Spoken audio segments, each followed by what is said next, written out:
नमस्कार, स्वागत है आपका। आप देख रहे हैं तेज इंडिया लाइव न्यूज और मैं हूं आपके साथ आदेश कुमार। आइए आपको दिखाते हैं दिन भर की कुछ खास छोटी और बड़ी खबरें तेज इंडिया लाइव न्यूज के साथ। खबर जनपद बिजनौर से, जहां भारतीय जनता पार्टी के स्थापना दिवस पर फहराया गया झंडा। बता दें, भाजपा के जिला अध्यक्ष भूपेंद्र सिंह ने की प्रेस वार्ता। भाजपा के कार्यकर्ताओं ने एक दूसरे को मिठाई खिलाकर दी बधाई। आपको बता दें, 6 अप्रैल 1980 को भारतीय जनता पार्टी की हुई थी स्थापना। भाजपा के जिला अध्यक्ष ने कहा कि हमारी पार्टी पूरे विश्व में नंबर 1 की पार्टी है। बड़ापुर विधानसभा क्षेत्र में भी पार्टी के स्थापना दिवस पर फहराया गया झंडा। वहीं भाजपा के जिला अध्यक्ष ने पार्टी की कई उपलब्धियां गिनाई। बिजनौर से संवाददाता गुड्डू भारती की देखिए खास रिपोर्ट। आज भारतीय जनता पार्टी का 6 अप्रैल स्थापना दिवस है और 6 अप्रैल 1980 को भारतीय जनता पार्टी की स्थापना हुई थी।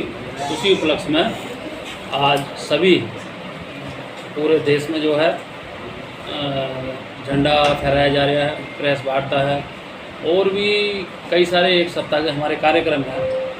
तो 6 अप्रैल 1980 को भारतीय जनता पार्टी की स्थापना हुई। आज भाजपा भारत की प्रमुख राजनीतिक पार्टी है। यह संसद और विधानसभाओं में प्रतिनिधित्व करने के मामले में, प्राथमिक सदस्य के मामले में दुनिया का सबसे बड़ा राजनीतिक दल है। भाजपा की पहले भी सदस्यता हुई, अभी भी दोबारा से भाजपा की सदस्यता हुई। तो पूरे विश्व में नंबर 1 की पार्टी जो है हमारी भारतीय जनता पार्टी के सदस्य हैं। अपने वैचारिक अधिष्ठान के साथ, विचारधारा के स्तर पर भाजपा एक राष्ट्रवादी पार्टी है। राष्ट्रीय स्वयंसेवक संघ के साथ हमारे वैचारिक और संगठनात्मक संबंध हैं। राजनीति क्षेत्र में भाजपा की स्थापना युगांतकारी घटना मानी जाती है। भाजपा की स्थापना जरूर 1980 में हुई थी, लेकिन इसकी बुनियाद स्वतंत्रता सेनानी डॉक्टर श्यामा प्रसाद मुखर्जी ने 1951 में ही भारतीय जनसंघ बनाकर कर दी थी। जनसंघ की तरह भाजपा का आरंभ काफ़ी कठिनाई वाला रहा। 1980 में जब भाजपा की स्थापना हुई तो सबसे पहले उत्तर प्रदेश में संगठन की अध्यक्षता माधव प्रसाद त्रिपाठी को सौंपी गई थी। वह 1980 से 1984 तक अध्यक्ष रहे। उनका कार्यकाल खत्म हुआ तो संगठन के बड़े नेता कल्याण सिंह जी जैसे अध्यक्ष बने और 1984 से 1990 तक अध्यक्ष रहे। 1990 में राजेंद्र गुप्त जी प्रदेश के अध्यक्ष बने और उसके तुरंत बाद कलराज मिश्र जी प्रदेश के अध्यक्ष बनाए गए।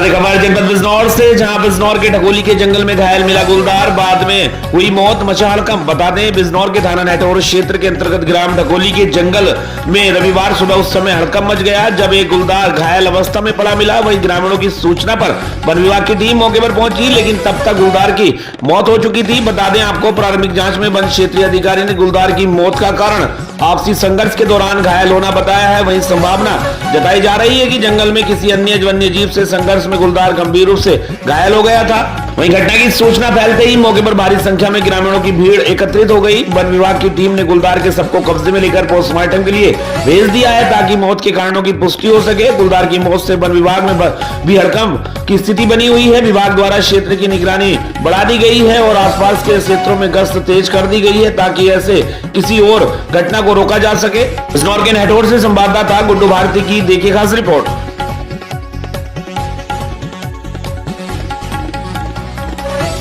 खबर जनपद बिजनौर के अफजलगढ़ से, जहां गांव हरेवली में रविवार को शांति कुंज हरिद्वार के तत्वाधान में परिव्राजक हरिशंकर वर्मा व खुशीराम गौतम ने संजय कुमार शर्मा के आवास पर 5 कुंडली हवन यज्ञ संपन्न कराया। हवन यज्ञ के माध्यम से वक्ताओं ने जीवन में गुरु की महत्ता पर प्रकाश डालते हुए कहा कि गुरु अंधकार से प्रकाश की ओर ले जाते हैं। गुरु ही भक्त को भगवान से मिलने का काम कराते हैं, इसलिए जीवन में सभी लोगों को गुरु दीक्षा लेकर गुरु अवश्य बनाना चाहिए। इसके बाद भंडारे का आयोजन किया गया। इस दौरान संजय कुमार, आकाश कुमार, नसोस देवी, विपिन कुमार, जसबीर शर्मा, अमित शर्मा, प्रिंस शर्मा, सुरेंद्र शर्मा सहित आदि लोग शामिल हुए। अफजलगढ़ से संवाददाता मुकेश शर्मा की देखिए खास रिपोर्ट।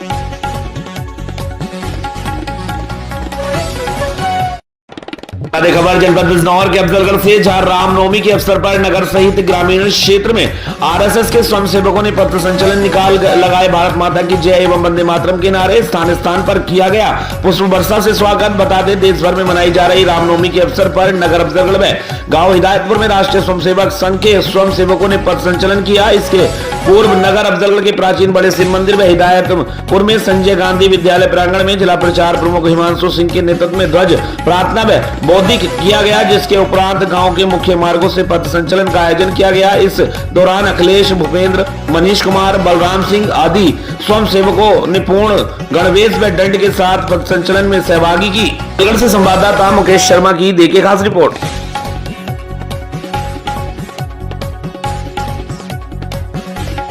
खबर उत्तर प्रदेश के जनपद शामली से, बता दें शामली के ऑर्गेनिक गुड़ की मिठास देश के कई राज्यों में फैल रही है। बता दें उत्तर प्रदेश में शामली जिले के झिंगाना कस्बे में जिस ऑर्गेनिक गुड़ को नई तकनीकी से और पूरी शुद्धता की गारंटी के साथ तैयार किया जा रहा है, ऐसा यह प्लांट देश के असम राज्य के बाद उत्तर प्रदेश का दूसरा प्लांट है, जो हंस हेरिटेज जैगरी एवं कृषि उत्पादन के नाम से ऊन रोड पर सिकंदरपुर गांव के पास स्थित है। हाल इसके बाद इस तकनीकी वाले प्लांट की तीसरी और चौथी इकाई देश के कर्नाटक राज्य में प्रोसीड है। बता दें आपको गुड़ की बात करें तो एक से बढ़कर एक सुंदर कलर वाले गुड़ मार्केट में है, मगर चीनी युक्त ये गुड़ स्वास्थ्य के लिए बेहद खतरनाक माने जाते हैं। यह ऑर्गेनिक गुड़ भले ही रंग से कल, मगर इसकी क्वालिटी चॉकलेट से लेकर दर्जनों आकार में गुजरात के बाद पंजाब एवं उत्तर प्रदेश के लोगों की भी पसंद आ रही है। बता दें आपको और गन्ना भुगतान के मामले में तो दूसरे चीनी मिलों के मुकाबले में यह इकाई ऑनलाइन और तुरंत भुगतान के मामले में और अधिक बेहतर साबित हुई है। पिछले करीब 40 वर्षों से 1.5 दर्जन से अधिक चीनी मिलों में बतौर इंजीनियर काम कर चुके इसी जिले के कस्बा ऊन निवासी केपी सिंह मालिक ने अपने कुछ अन्य और साथियों की मदद से करीब 3 वर्ष पहले इस इकाई की स्थापना की थी। इस कारोबार के रनिंग में आने तक काफी मुश्किलों का सामना भी मालिकों को करना पड़ा। केपी सिंह व उनके बेटे अर्जुन सिंह मालिक ने मीडिया को इस नई तकनीक के द्वारा बिना बॉयलर, बिना किसी भट्टी और बिना पानी इस वस्तु को तैयार किया। इसकी विस्तृत जानकारी भी हमारे चैनल के संवाददाता को दी। आइए सुनते हैं उनसे ही इस ऑर्गेनिक गुड़ की खासियत। हमारी इस खास रिपोर्ट में शामली से हमारे संवाददाता आलेख चंद वर्मा के साथ। तो जो बचा हुआ जूस है उसको हम इस तीसरी बॉडी में भेजते हैं। यहाँ पे जूस को गाढ़ा करने का काम किया जाता है, जो आखिरी स्टेज होती है गुड़ बनाने की। यहाँ पे जूस को गाढ़ा करेंगे, जब हमारे सारे पैरामीटर तैयार हो जाएंगे, हमें पता लग जाएगा कि गुड़ बन गया है। फिर उस गुड़ को आगे अपना गोडाउन में पैकिंग एरिया में भेज देंगे होल्डिंग के लिए। यहाँ पे जो तापमान जाता है, पीछे हमारा 95 डिग्री था, यहाँ पे हम 102-103 डिग्री तक गुड़ को उसको गर्म करते हैं और उसको गाढ़ा करने का काम करते हैं। ये तीसरी भट्टी है आपकी? हाँ जी, ये तीसरी भट्टी होगी और ये पूरा सिस्टम क्लोज सिस्टम है, सारा बंद है। हमारे यहाँ पे हम जूस जो है गन्ने में से ज़्यादा कैसे निकाल रहे हैं, तो जो हम गन्ना तैयार कर रहे हैं फाइबर फॉर्म में, उसकी वजह से, फिर ये जो मिलिंग सिस्टम है इसकी वजह से, तीसरा ये जो प्रोसेस है आप यहाँ पे देख रहे हो, हम जो चौथी मिल पे जूस निकल रहा है, हमारे यहाँ 4 मिल लगी हुई है, चौथी मिल का जूस हम दूसरे मिल पे डालते हैं। इससे क्या होता है, जो इधर से जो गन्ने में जो उसके पार्टिकल हैं वो ऑस्मोसिस प्रोसेस करते हैं, सोखने का काम करते हैं। इस जूस को और सोखेंगे तो जो उसके अंदर और बचा जूस होगा वो उसके साथ और अगली मिल में जाके निचोड़ के बाहर आ जाएगा। यहाँ पे हम जूस तो निकाल ही रहे हैं, जूस के साथ साथ न्यूट्रिशन भी ज़्यादा निकाल रहे हैं इस प्रक्रिया के द्वारा। बता दें बड़ी खबर उत्तर प्रदेश के जनपद फिरोजाबाद से, जहां 6 महीने पुरानी हत्या का पुलिस ने किया खुलासा। 2 आरोपियों को किया गिरफ्तार। बता दें आपको फिरोजाबाद के थाना मठसेना पुलिस ने कार्रवाई करते हुए 6 महीने पुरानी हत्या के मामले में 2 आरोपियों को गिरफ्तार किया है। बता दें आपको रवि उर्फ रवजीत और धीरेन्द्र उर्फ मिन्नू को गांव विजयपुरा तिराहे के पास से गिरफ्तार किया गया है। वही पुलिस के अनुसार 12 अक्टूबर 2024 को गांव आनंदीपुर करकोली में राम बाबू नामक व्यक्ति की बेरहमी से हत्या कर दी गई थी। पुलिस ने आरोपियों के कब्जे से हत्या में इस्तेमाल की गई रस्सी, लोहे की रॉड और बुलेट बाइक भी बरामद की है। एसपी सिटी रविशंकर प्रसाद ने प्रेस वार्ता कर मामले का खुलासा किया है। दोनों आरोपियों को जेल भेज दिया गया है। फिरोजाबाद से हमारे संवाददाता बंटू सिंह की देखिए खास रिपोर्ट। ये 13/10/2024 को थाना मठसेना क्षेत्र में आनंदीपुर करकौली के जंगल में एक अज्ञात व्यक्ति का शव मिला था, जिसकी हत्या की गई थी। इसमें अज्ञात में उचित धाराओं में अभियोग पंजीकृत किया गया था। तथा इसकी पहचान के लिए पम्फलेट और पोस्टर छपवाकर अपने जनपद में भी और गैर जनपदों में भी चस्पा किए गए थे, सोशल मीडिया ग्रुप में भी डाले गए थे। बाद में इसमें जो एक पोस्टर बटेश्वर के पास जैन मंदिर पे भी चस्पा किया गया था, तो एक व्यक्ति अर्जुन जिसने मृतक की पहचान करते हुए पुलिस के पास फोन किया और उसने ये बताया कि ये मेरा भाई है। तो इस रूप में रविकांत, पिता का नाम सुखराम, ये नैपई रामगढ़ का रहने वाला, इस रूप में मृतक की पहचान हुई। इसमें विवेचना की गई और जांच पड़ताल से ये तथ्य प्रकाश में आया कि इसके 3 लोगों ने मिलकर इसकी हत्या को अंजाम दिया था। प्रेम बाबू भूरा, धीरेंद्र और रवजीत, इन तीनों ने इसकी हत्या करके शव को ले जाके वहीं आनंदीपुर करकौली में जो खेत था वहीं पे इन लोगों ने जंगल में डाल दिया था। घटना का मोटिव ये था कि ये जो भूरा है ये हलवाई का ठेकेदारी का काम करता था और साथ में रविकांत भी उसका हेल्पर के रूप में काम करता था। और जो पैसे अर्न होते थे रविकांत को कुछ देता था, कुछ रख लेता था। इस तरह से रविकांत के कुल प्रेम बाबू भूरा पे लगभग 1 लाख रुपया बकाया हो गए थे। ये बार बार पैसा मांग रहा था लेकिन ये देने में आनाकानी कर रहा था।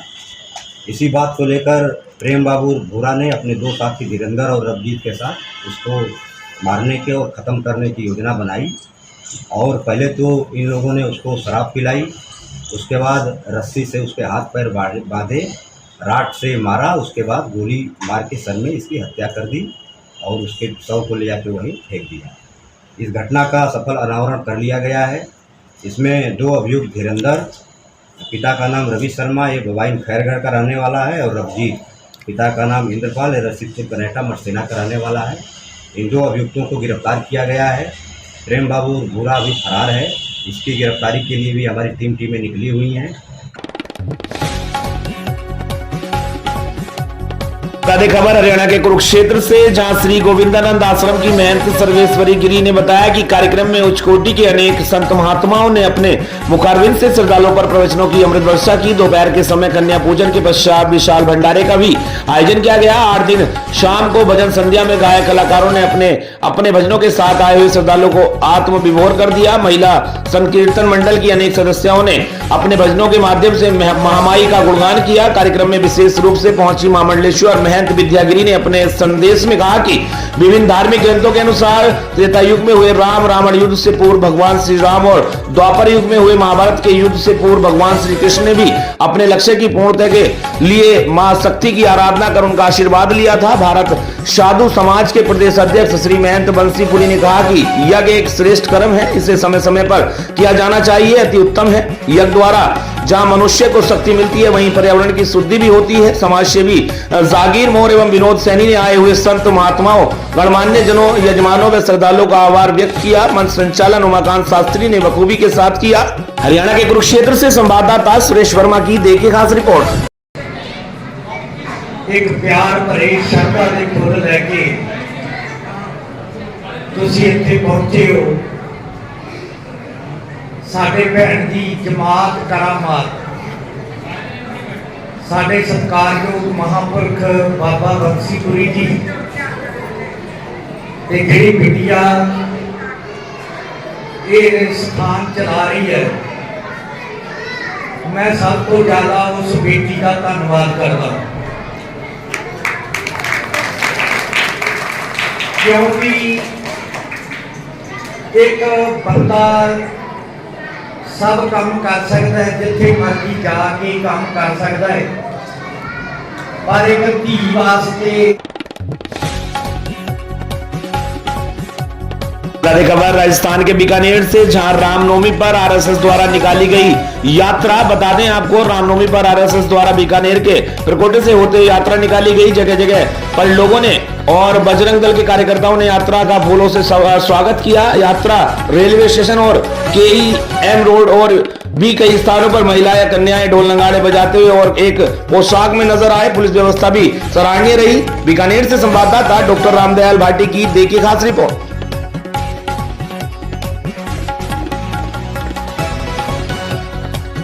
जिला मुंगेली से, जहां मुंगेली के ग्राम डिडोरी बाजार में मनाया गया भारतीय जनता पार्टी का स्थापना दिवस। बता दें स्वर्णिम दिन है आज ही के दिन 6 अप्रैल 1980 को बीजेपी की स्थापना हुई थी। इसीलिए स्वर्गीय अटल बिहारी वाजपेयी को याद करते हुए, जिन्होंने भाजपा को सीट से भारत के सबसे बड़े पार्टी अपने अगुवाई में बनाया था, इसलिए आज डिडोरी समेत पूरे देश में भाजपा का स्थापना दिवस मनाया गया। इस अवसर पर जनपद उपाध्यक्ष राजेंद्र साहू, वेदराम साहू, ललित वैष्णव, रघुवीर साहू, अश्वनी साहू, जितेंद्र साहू, दलबीर मरावी, लोमस यादव, जगदीश साहू, चेदी साहू, विनोद यादव, जगजीवन दास वैष्णव, रामचंद्र साहू, देवेंद्र साहू, उत्तम लोनिया और गोकुल साहू एवं ज्येष्ठ श्रेष्ठ कार्यकर्तागण उपस्थित रहे। छत्तीसगढ़ के मुंगेली से संवाददाता अतुल गुप्ता की देखिए खास रिपोर्ट।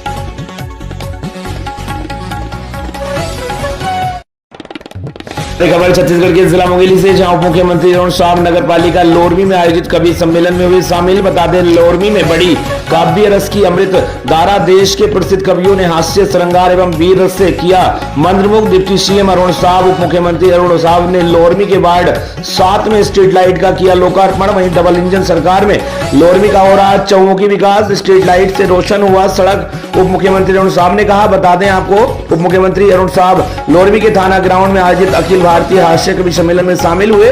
उन्होंने लोरमी के अपने परिवार जनों के साथ कवि सम्मेलन का आनंद लिया। इस सम्मेलन में देश के ख्याति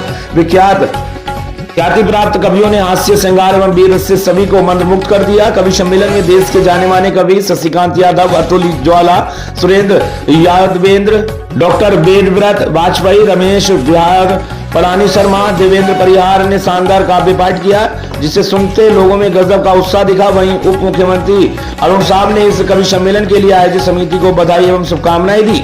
वहीं उप मुख्यमंत्री एवं स्थानीय विधायक अरुण साव ने नगर पालिका लोरमी के वार्ड नंबर 7 की गली में स्ट्रीट लाइट का लोकार्पण किया। इस दौरान उन्होंने कहा कि स्ट्रीट लाइट लगने से सड़क दूधिया रोशनी से जगमगा गई है। इससे पहले लोगों को अंधेरे में चलना पड़ता था। श्री साव ने कहा कि डबल इंजन सरकार में लोरमी नगर पालिका का चौमुखी विकास हो रहा है। सरकार लोगों की जन सुविधा पर विशेष ध्यान दे रही है। छत्तीसगढ़ के मुंगेली से संवाददाता अतुल गुप्ता की देखिए खास रिपोर्ट। सम्मेलन का बहुत बड़ा अंश में उसमें जमा करता हूं, उसके पास बहुत पैसा हो गया है। अगर कभी, वैसे तो लोरमी कुबेरपतियों की नगरी है, भामाशाहों की नगरी है, लेकिन अगर आपके शहर में किसी शहीद परिवार पर कभी कोई संकट आ जाए तो वेदव्रत वाजपेयी को एक फोन जरूर करिएगा। मैं अभी नंबर बताऊंगा अपना, फोन जरूर करिएगा। मैं भारत सरकार और छत्तीसगढ़ सरकार से पहले उस शहीद परिवार के द्वार पर पहुंचने की कोशिश करूंगा।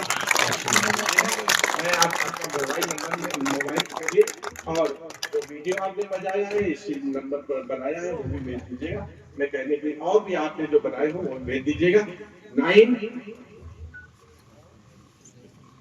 4 1 5 0